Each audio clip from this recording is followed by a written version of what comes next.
Good evening to all of you. Nice to be once again here with all of you. And today maybe your satsang will be a little short, I don't know. But I wanted to start with something that is really in my mind it was a lot in my mind last week and kind of gave me a lot of comfort. And also I want to read today from the Gita, one of those stanzas that gives you a lot of hope. I really love to read, we all go through periods that sometimes we need those that give us hope, sometimes we need those that give us a lot of wisdom, sometimes in the Gita there's everything really. But the ones that give hope tend to be some of my favorite ones because they tend to be very devotional as well. So I wanted to start with talking a little bit about myself, but I hope in not an egoic way, because I see most of you around here, and ever since I came to Ananda, I think that most of the time I was born in a different time than most people around. Now we have more younger people. I guess my brother is there who is only 3.5 years older than me. He's older, he's not younger. I know many people think he's younger. And it's not that I feel like I need to be the same age as other people or anything like that. I actually always felt myself to be older. But we were all influenced by different realities because of that. The way I was born, the world I was born was very different than the world that many of you were born, especially here in India, that many of you were born probably in villages, And I say that because something that has influenced me a lot in my life, which is something that probably almost none of you have gotten influenced by, and my brother is smiling, was video games. See, I doubt that many of you had that influence in your childhood. But I was born with some good karma because I was never really attracted to this world, like whatever, in the sense of whatever careers, jobs, study, almost nothing really attracted me. I remember even telling my father when I was very small, like, Daddy, I don't want to get married and have a family. And my father, of course, he already knew Autobiography of a Yogi and all these great yogis. I said, don't worry, there have been so many great people that, they didn't need to get married, which may tell you a little bit why I'm a Brahmachari now. But, and also I remember one of the earliest memories I have is that I always wanted to be wise and have a big beard and a long hair, So I think I was born with some good karma, but I think the way that video games influenced me is because it will give me a way, I didn't know, but it will give me a way out of this world, you could say. I wasn't attracted to this world, so I was attracted to some other worlds. And most than anything else, I've always been attracted to fantasy worlds, to, very way back. And many of you who know me can tell that I have a lot of medieval samskars. Actually, I believe myself to be a little bit Kali Yuga in my approach to many things. And I always love these games that good and evil, the good guys, the bad guys, swords and all that. And there was this particular character that I used to love. I always used to love the hero. If I used to play as the villain, I would get so sad and depressed, and I could not do it. But I used to really like the character who is called the paladin. I don't know if anybody knows that, but a paladin basically is like a warrior, a knight that has the power of the light. He uses the power of light to heal other people, himself, strengthen himself, and basically he is one of the best guys that there is, the most good. They express goodness all the time. Now, in contrast, for some reason, that was always the one I was mostly attracted. But the second I was mostly attracted was always to the thief, to the burglar. For some reason, I don't know. There was this huge contrast between the two men that I was attracted to. And then it happens to me that sometimes, I start imagining things, less so than before, but it happened to me not long ago that I started visualizing, many people, especially in the West, they think that the old times were so nice with knights and swords and all these things, but they don't realize that probably if they wanted to take a shower, they couldn't. Probably the bathroom was horrible, and many of these things that we have now, probably they didn't exist. So there is a lot of romanticization, if that's a word, but we think of it in a very romantic way. And sometimes I will go in my mind, I think, maybe I could be a paladin, and vanquish evil. Demons will come, I will vanquish them all the evil guys, and I will be like the light of the world, and blah, blah, blah, blah, blah. All these childish fantasies, you could say. But now, since I've been in the spiritual path, it's very interesting because I tell myself, yes, that will be very nice. I'm sure I will be happy doing that. But really, the best way that you can help people and save people is really to find liberation, to find self-realization. If you realize no matter what you think, how much good you think you can do in this world, it always pales compared to finding God. Because once you find God, it's the only way that you can really help people, and you can help them in the deepest way of all. And so sometimes I go fantasizing about these things, but I always remember that at the end. No matter what, finding God is the best good you can do to yourself as well as to everybody else.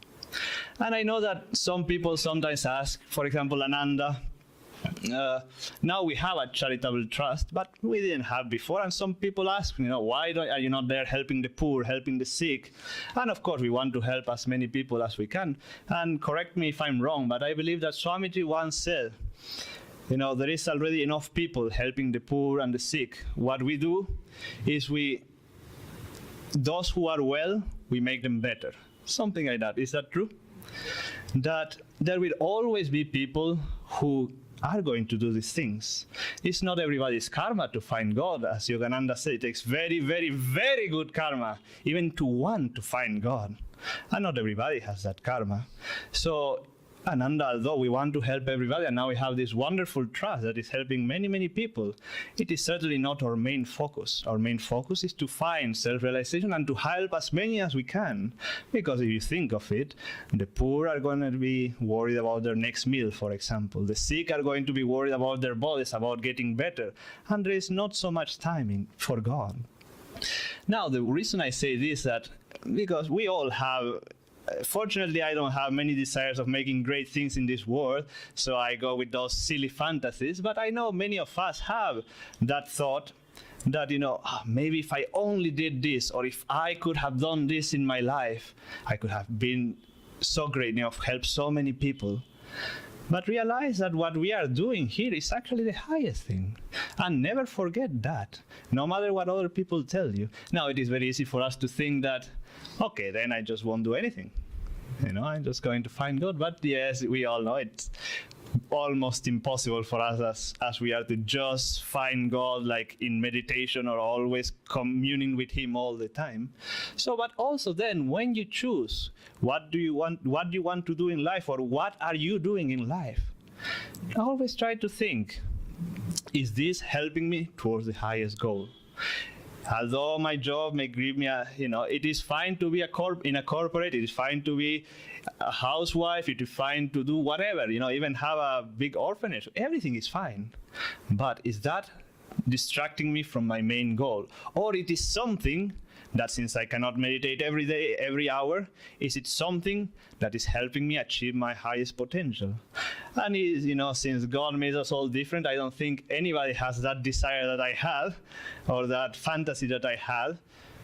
But we all can find something that we like, that we enjoy, that fulfills us, but at the same time, it is helping us reach that highest goal. Because remember, that is the goal. That is what all of us must do. So now, I wanted to read from the Gita these hopeful stanzas that I told you about. It's the chapter 9, 30 and 31. Even an evildoer, if in his heart he rejects all else and worships me alone, should be counted, because of that resolution, amongst the good. Such a one will soon become virtuous and will achieve lasting peace. O son of Kunti, Arjuna, know this for certain, my devotee is never lost. Those last words, my devotee is never lost. But you see, even here it is easy to think, even an evildoer, I'm not an evildoer. I don't go and steal from people. I don't go and, do all kinds of bad things. But we have to understand here that as the Gita speaks in every sense, from the lowest to the highest, how did Yogananda define evil or Satan or something that is not good for us? He did say that everything that takes you away from God for yourself is evil. Everything that brings you towards that is good. And of course, it is all relative depending on where we are. But even then, we can say, whenever we are doing evil, not necessarily to somebody else, but to ourselves, because of our desires, because of our habits that are not helping us, then we are doing evil. But even us, who still are locking there, if we change, if we make that resolution to always cling on, to always keep going, to always try to summon the power of the Guru, of God, and keep on going, we will not be lost. There is a person, a friend of mine, that some of you may know, and it's a very interesting person, you could say. And she came to Ananda some years ago, and she used to be in the corporate world before. But then she joined Ananda, and she's been in Ananda ever since. But always she had this desire of being in the corporate world. But she knew she didn't want to be in the corporate world because it will be bad for her. And this is the battle that many of us have. We want to do something, but we know it's bad for us. And it was very amazing because over the years, she's resisted that temptation, thanks to meditation, to her guru vais and people helping her. And it's been wonderful to see how maybe she wasn't able to meditate so much, energize so much, and then now she's doing so much, even on her own. And the funny thing is that now she is doing some art, and she's quite good. And she always wanted to do something with the teachings and with art. And the funny thing is that now she's doing her art, and she's going to start doing workshops with some other devotee on corporates. So probably I think that if she clung on to God to say, I'm not going to leave you, now he's even fulfilling that desire, that she's not in the corporate world, but still she's part of it, and she's bringing master's teachings to them. And that always reminds me of the saying of Jesus, seek ye first the kingdom of God and his righteousness, and all these things shall come unto you. And I think of that and I say, yes, I'm going to find God, and maybe God needs an avatar to go to some planet and become a paladin, or whatever it may be. So I always keep that in mind. Remember, seek ye first the kingdom of God. That, many of us, sometimes we think, oh, I have this desire.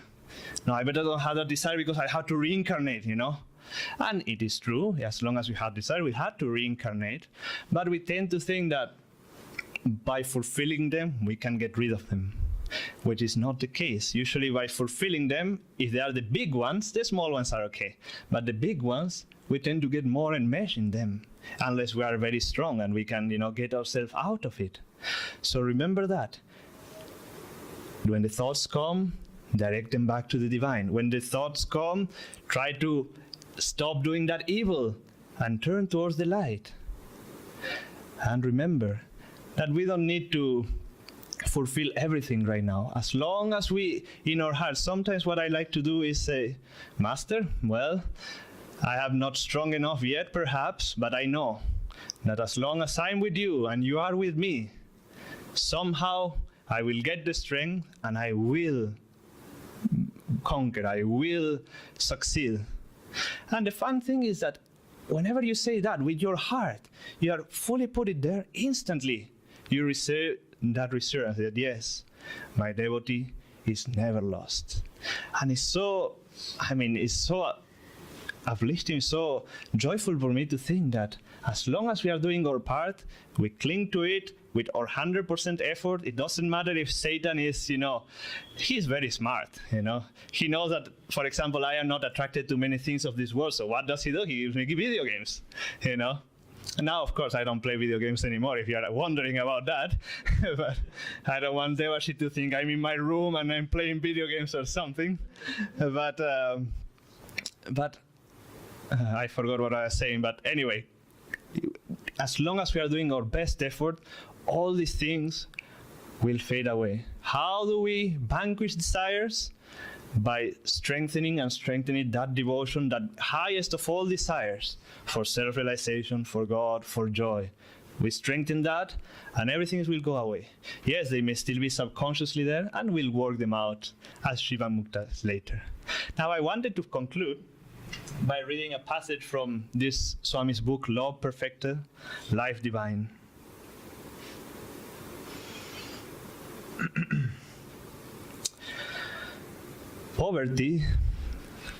Poverty cannot exist where the mind is ever cheerful and ever full of faith and energy.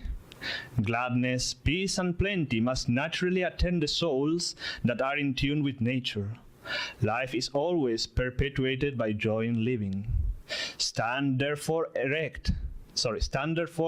erect and firm. Let the force radiating from your soul possess every nerve and blood vessel of your body. Learn with that strength which compels obedience to command all things that pertain to that which is good. Not idly did the great Master Jesus speak when he told his disciples that if their faith were but a single grain of mustard seed, they might command that a mountain be cast into the sea, and it will be so. Remember the spirit within your bodily house of molding clay for the divine.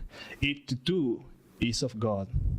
Remember also then that with God all things are possible. Om.